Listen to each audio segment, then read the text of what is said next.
নমস্কার, 24/7 টিভিতে স্বাগত। আমি রয়েছি শুভাশিস। তবে আজ আমার সঙ্গে রয়েছেন এক বিশেষ ব্যক্তি, যিনি 1992 থেকে 2006 সাল পর্যন্ত বালিগঞ্জে অর্থাৎ দীর্ঘ 14 বছরের বিধায়ক ছিলেন।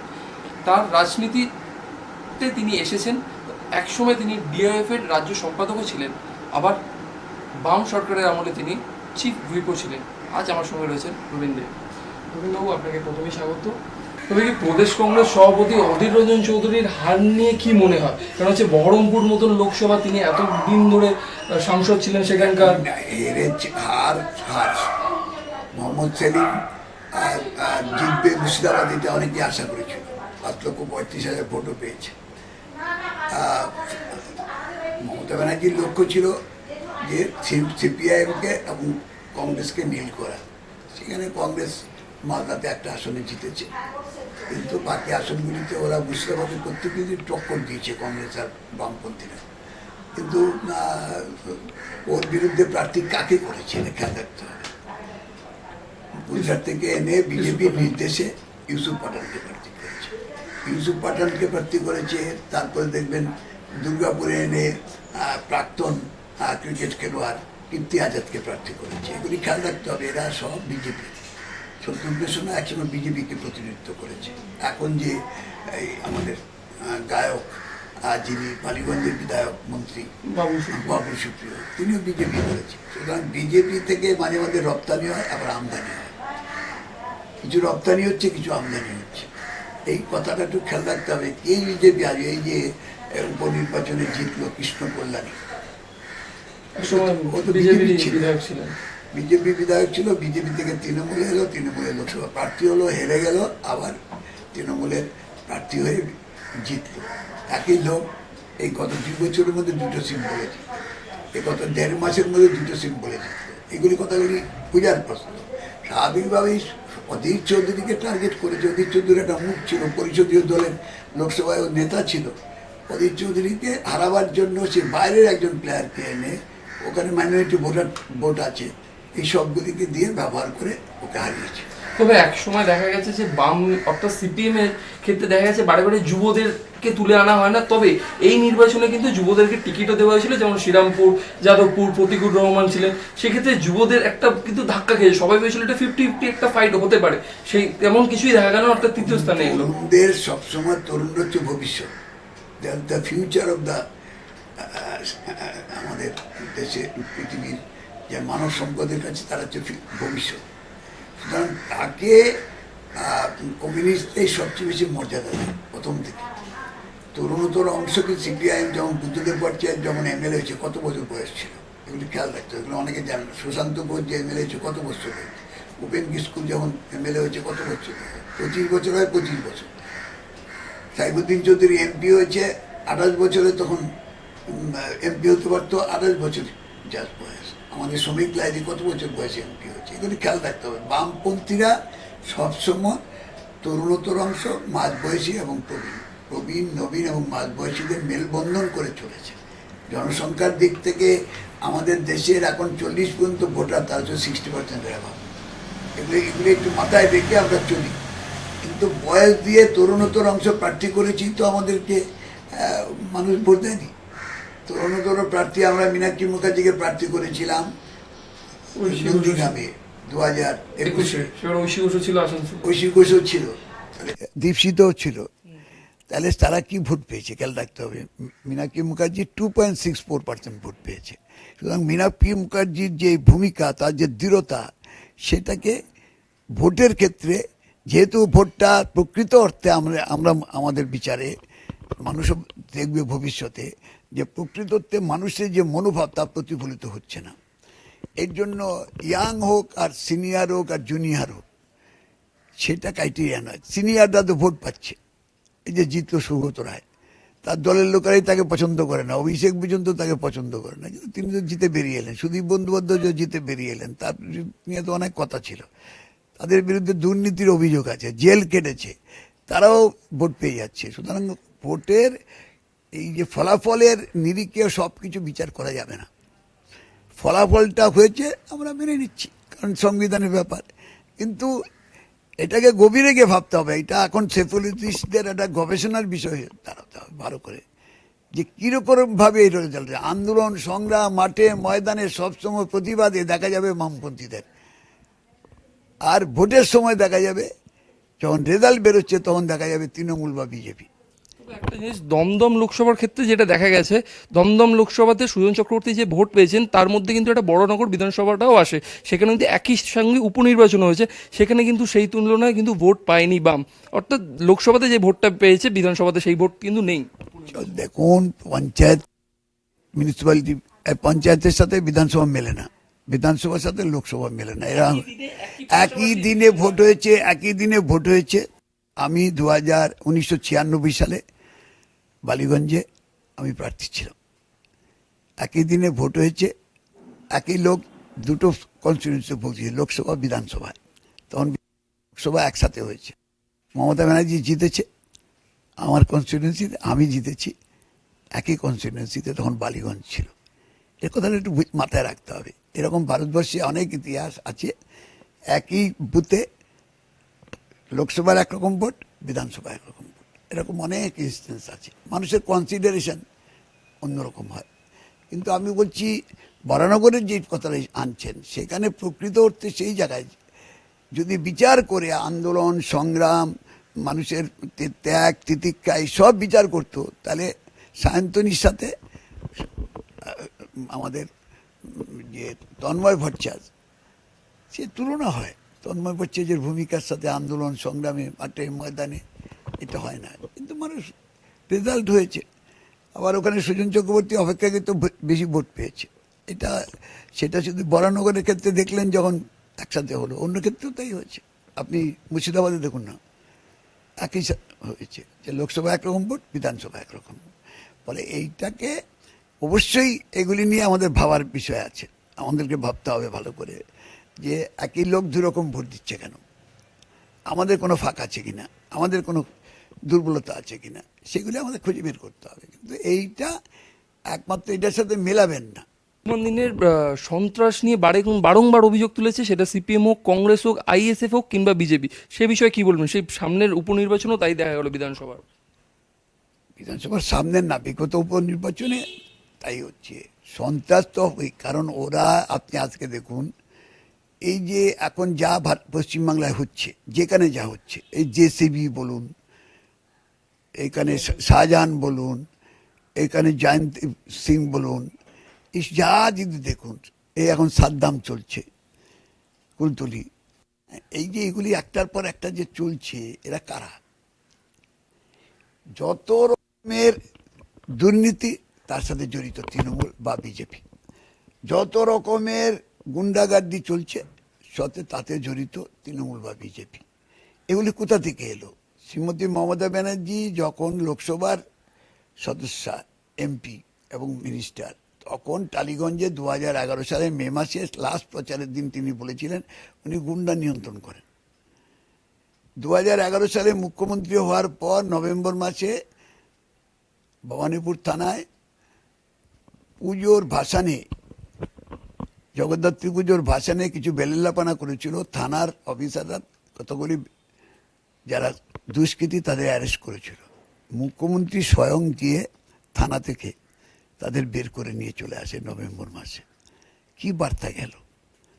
এক হচ্ছে আমি গুন্ডা নিয়ন্ত্রণ করি, দুই হচ্ছে পুলিশ যদি গুন্ডাকে গ্রেপ্তার করে সেই গ্রেপ্তারকে আমি ছাড়িয়ে আনি।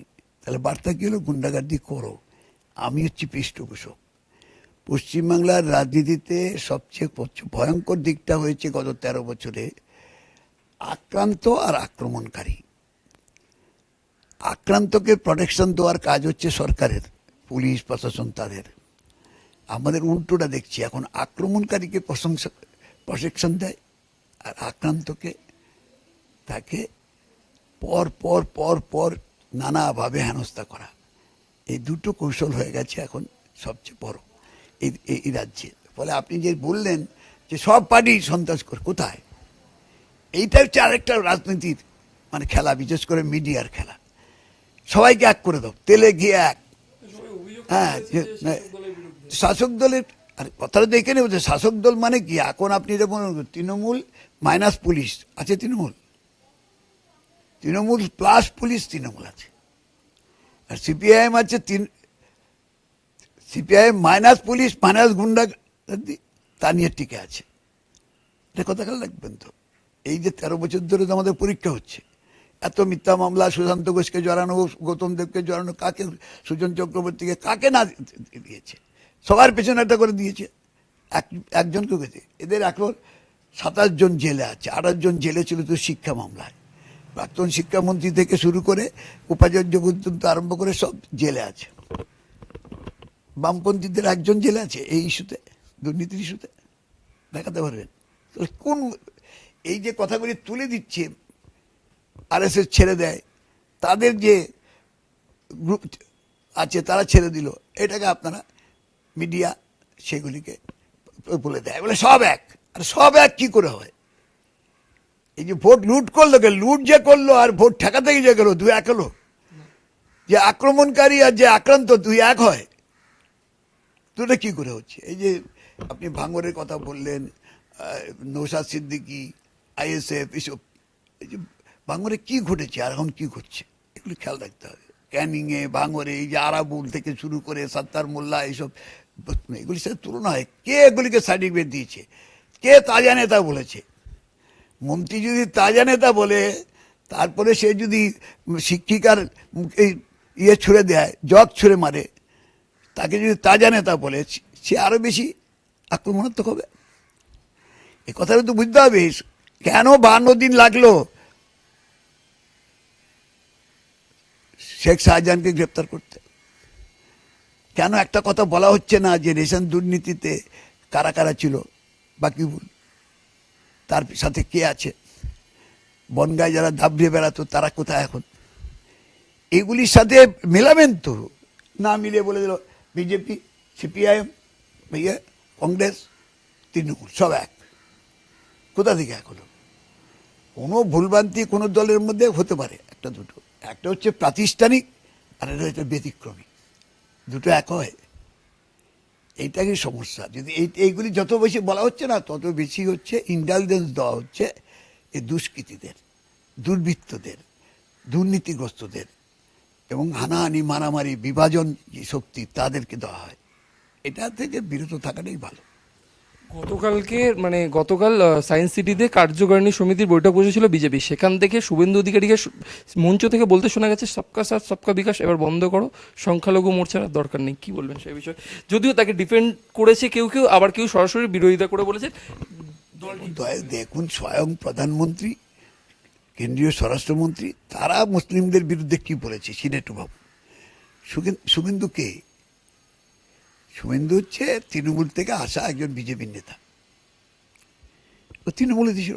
এই রাজ্যে দল ভাঙানোর সবচেয়ে বড় শক্তি ছিল মুকুল, তারপরে হচ্ছে শুভেন্দু। মুকুলও বিজেপিতে গেছে, এখন দুই দলেই আছে। অসুস্থ লোক সুস্থ হোক আমরা চাই। বিধানসভায় আছে বিজেপিতে, আবার তৃণমূল ভবনে আছে তৃণমূলে, তাই না? শুভেন্দু একদলই আছে, এখন বিজেপিতে আছে। কিন্তু শুভেন্দু যে কথাটা বলেছে, কেন বলেছে? এর আগে কি বলেছিল? সংবিধান পাল্টে দেব, পুজো পার্বণ নিয়ে একটা প্রধানমন্ত্রী, এই লালা নিয়ে। লালা মানে কি? শিশু, তাই না? তো লালা, রাম লালা কোত্থেকে হলো? তার প্রাণ দিলাম কি করে? এই যে 22শে জানুয়ারি দিয়ে ভোট চাইছিল, কি বার্তা দেখাচ্ছিল? হিন্দুত্বের আমি হচ্ছি প্রতিনিধি। এখন শুভেন্দু তাই বলেছে কালকে, হিন্দুত্বের প্রতিনিধি হলে তাহলে অন্য ধর্মের কেউ থাকবে না। আর বিবেকানন্দ বলেছে, আমি এমন ধর্মে বিশ্বাস করি যে ধর্ম অন্য ধর্মকে আঘাত করে না। আমি হিন্দু ধর্মের প্রবক্তা, কিন্তু হিন্দু ধর্মের মূল বৈশিষ্ট্য হচ্ছে সহনশীলতা। সহনশীলতা মানে শান্তি, আর সহনশীলতার অভাব মানে কি? হানাহানি, মারামারি, বিভেদ, মানুষের খাদ্য, বস্ত্র, বাসস্থান, চিকিৎসা, শিক্ষা, সংস্কৃতি, খেলাধুলা, উন্নয়ন, কর্মসংস্থান, ঐক্য, সংহতি, সম্প্রীতি, এগুলি বিনষ্ট হওয়া। তো এইগুলিকে যদি বিচারের মধ্যে না এনে খালি ধর্ম ধর্ম করে, তাহলে ওই হয়। কারণ এই কথা তো বলেছিল, কে বলেছিল? এখন শুভেন্দুকে আলাদা করলে তো হবে না। উনি কেন্দ্রীয় মন্ত্রী বলেছেন, তখন বললে আমার দলেও মুসলিম আছে। আমরা জানি মুসলিম 2-1 3 4জনকে রাখে, কিন্তু মুসলিম আগে গোটা দেশে 543টা আসনে কয়টা মুসলিম প্রার্থী দিয়েছে বিজেপি? এটা তো শুভেন্দু দেয়নি, এটা তো ঠিক করেছে কেন্দ্রীয় কমিটি, কেন্দ্রীয় নেতৃত্ব, যে এখন স্বাস্থ্যমন্ত্রী হয়েছে সভাপতি নাড্ডা, অমিত শাহ, নরেন্দ্র মোদী, রাজনাথ সিং, তারা তৈরি করেছে। শুভেন্দুকে আলাদা করছেন কেন? দলটার নীতিটা হচ্ছে খারাপ। কখনো এমনি বলে ও একটু কর্ণাটকের এমপি যে আমাদের 400 দিন আমরা সংবিধান পাল্টে দেবো, ওপেনলি বলেনি, তাকে বহিষ্কার করেছে বিজেপি। তাহলে কি হয়েছে? তুমি এটা বলো, আমি একটু প্রলেপ দেবো, এটা চারটা কায়দা। এইসব দিয়ে হবে না।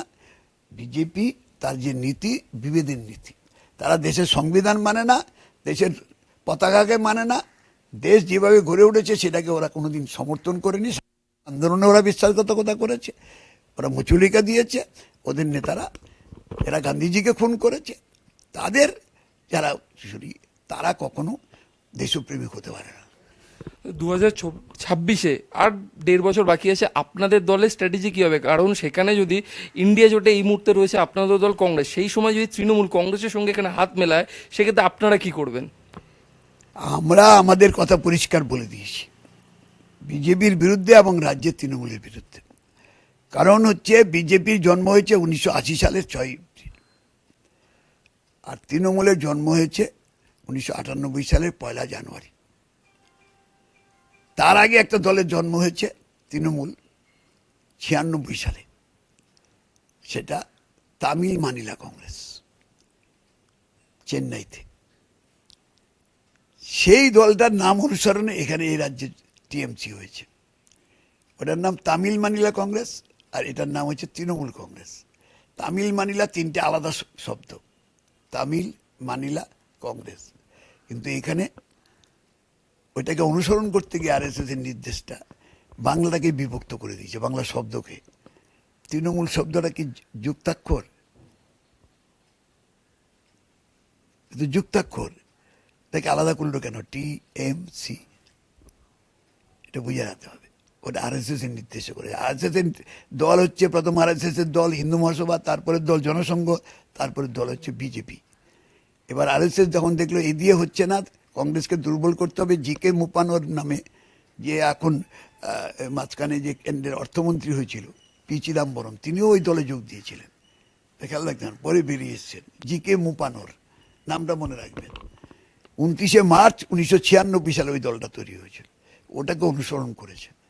এখানেও নাগপুর থেকে তৈরি হতো, তো নাগপুরের লোকেরা তৃণমূলটা যে যুক্তাক্ষর এটা জানতো না, ওরা ওখানেও মিলেছে, এখানেও মিলিয়ে দেবে টিএমসি। ওখানে তামিল মানিলা কংগ্রেস, এখানেও টিএমসি। পরে দেখবেন আমরা যখন চেপেছি তখন ইলেকশন কমিশনের নাম এআইটিসি, অল ইন্ডিয়ায় লেগে এআইটিসি, আর রাজ্যে এসে লেগে টিএমসি। কারণ লিখতে হবে, কারণ বাধ্যবাধকতা টিএমসি। 2026 সালে 2024-এর নির্বাচনে দেখা যাচ্ছে আইএসএফ এর সঙ্গে আপনাদের জোট হয়নি। 2021 সালে একমাত্র আইএসএফ ভাঙড় থেকে জিতেছে। 2026-এ কি হবে? আইএসএফ এর সঙ্গে জোট হবে নওশাদ সিদ্দিকীর সঙ্গে? এখন 2026 দূরে আছে, কিন্তু আমরা তো সবসময় বলি বিজেপির বিরুদ্ধে, তৃণমূলের বিরুদ্ধে যে লড়াই করতে প্রস্তুত থাকবে তার সাথে আমরা থাকবো, আর বিজেপি আর তৃণমূলের সাথে যে আপোষ করবে তার সাথে আমরা থাকবো না। এটা হচ্ছে পরিষ্কার কথা। আমাদের লড়াই পরিষ্কার, যে বিজেপি হচ্ছে আমাদের মূল বিপদ, তাকে ফাইট করা। আর আমাদের রাজ্যে বিজেপি এবং তৃণমূল তারা একই নীতিতে চলে, একই জায়গাতে তাদের জন্ম, সুতরাং একই লক্ষ্যে তারা চলছে, দুই থেকে বাইনারি করবার জন্য, এই দুই মেরু লড়াইয়ের জন্য এরা করছে। ওদের বিরুদ্ধে আমাদের লড়াই চলবে। এখন আইএসএফ আমাদের সাথে 2021-এ ছিল, আমরা জোট করিনি, আসন বোঝাপড়া করেছি। আইএসএফ আমাদের জোট হচ্ছে বাম ফ্রন্ট, খেয়াল রাখবে। লেফট ফ্রন্ট 6 পার্টি ছিল, 8 পার্টি ছিল, 9 পার্টি ছিল, 13 পার্টি ছিল, এখন 8 পার্টি আছে। তারা হচ্ছে আমাদের ফ্রন্ট। এখানে সিপিআই আছে, ফরওয়ার্ড ব্লক আছে, আরএসপি আছে, মার্কসবাদী ফরওয়ার্ড ব্লক আছে, ওয়ার্কার্স পার্টি আছে, আর সিপিআই আছে। এই দলগুলি নিয়ে আমরা ফ্রন্ট করেছি। এটা হচ্ছে বাম ফ্রন্ট। এখানে বলশেভিক পার্টি আছে, এইগুলি নিয়ে আমাদের ফ্রন্ট আছে। আর এইগুলি হচ্ছে আসন বোঝাপড়া। একটা নির্বাচন আসলে কেউ আসে, আসন আজকে আসে, এই ইস্যুতে একমত হলেও থাকলো, দ্বিমত হলেও চলে গেল। আমরা মূল মানুষকে, আমরা তার তলায়ের মানুষগুলিকে জয় করতে চাই। এটা কি হয় দেখুন, আপনাদেরও সেই সময় কর্মী সমর্থকরা ভোট দিয়েছিলেন নওশাদ সিদ্দিকীকে ভাঙড়ে, তারা কিভাবে মেনে নেবে জিনিসটাকে এরকম যদি হতে থাকে? মানুষ তো আজকে দেখছে যে এই লোকটাকে 2024 সালে এপ্রিল মাসে ভোট দিল বিজেপি, আবার 2024 সালেই জুলাই মাসে ভোট দিচ্ছে 8 তারিখে তৃণমূলকে। কিভাবে মেলাচ্ছে মানুষ? রায় দিয়ে জেতালো বিজেপির সিম্বলে বা হারলো, বিজেপির সিম্বলে ভোট নিল, সেই লোকটাই এখন তৃণমূলের সিম্বলে ভোট নিচ্ছে। তাহলে মানুষের রায়টা কি করে হলো? আমি যে ওই যে বললাম বাবুল সুপ্রিয় 2021-এ টালিগঞ্জে লড়লো, 2022-এ সুব্রত মুখার্জি মারার পর 100 মিটার দূরে বালিগঞ্জে এসে লড়লো ঘাসফুলে। কোনটা দেখবেন? এখন তো মানুষের রায়কে কি মর্যাদা দেয় বিজেপি তৃণমূল? বামফ্রন্টের আমলে 34 বছরে দেখাতে পারবেন যে একজন অন্য দল থেকে এমএলএ ভাঙিয়েছে? আমরা একবার 143 পেয়েছিলাম, অ্যাবসলিউট মেজরিটিও আমাদের ছিল না, তাও আমরা কাউকে ভাঙাইনি। এটা খেয়াল রাখতে হবে। আমরা সঙ্গী নিয়ে চলেছি, আমরা কোনো দিন একা লড়িনি। 64 সালে পার্টি বিভাজন হচ্ছে, 65 সালে আমাদের কাস্তে হাতুড়ি সিম্বল নিয়েছি, 67 সাল থেকে নির্বাচনে লড়েছি কাস্তে হাতুড়ি তারা নিয়ে। আমরা কোনোদিন একা লড়িনি, কাউ না কাউকে সাথী নিয়েছি। সাথী এসছে গেছে, আমরা আছি, আমরা সেভাবেই চলছি।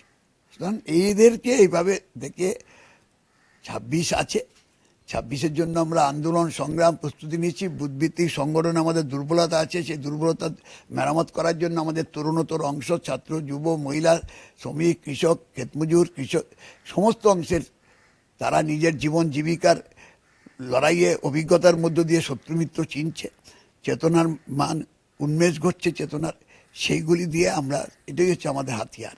আমাদের কাছে ওদের কাছে আছে মানি পাওয়ার, মাসল পাওয়ার, মিডিয়া পাওয়ার, আর তার সাথে আছে ভোটের সময় এমসিসি তার ভায়োলেশন, আর আমাদের কাছে আছে উইল পাওয়ার, মনোবল, আদর্শবোধ। এটা নিয়ে আমরা লড়ব। 23শে জুলাই বিজেপি তৃতীয় সরকার, বিজেপি একেবারে বলা যাবে না, এনডিএ তার তৃতীয়বারের জন্য তার সরকার গড়েছে। 23শে জুলাই রয়েছে বাজেট।